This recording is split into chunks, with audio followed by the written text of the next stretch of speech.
Mastering English quantifiers, several, few, and couple of. Hello, language learners. Welcome back to our series on mastering the English language. Today, we're going to focus on quantifiers. Several, a few, and a couple of. These words may seem simple, but using them correctly can make your English sound more natural and fluent.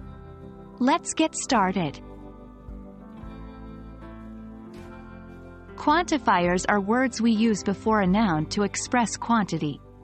Today we're discussing three common quantifiers: several, a few, and a couple of. Each of these quantifiers can be used to talk about an unspecified small number. Several.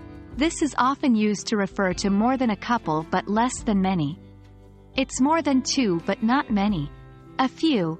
This is similar to several, indicating a small number of items. It often refers to at least 2 or 3 items. A couple of. This usually refers to 2, or sometimes a small number that's close to 2. Now let's explore how to use these quantifiers in sentences. Remember, context matters.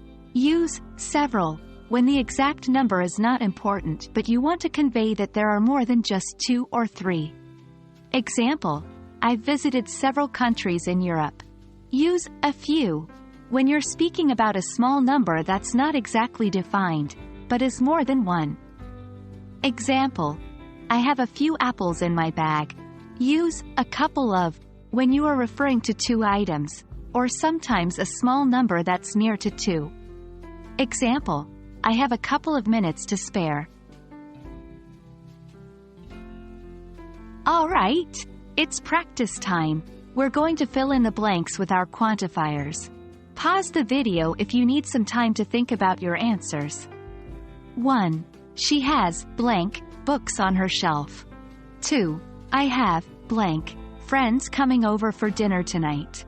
3. He found blank mistakes in the report.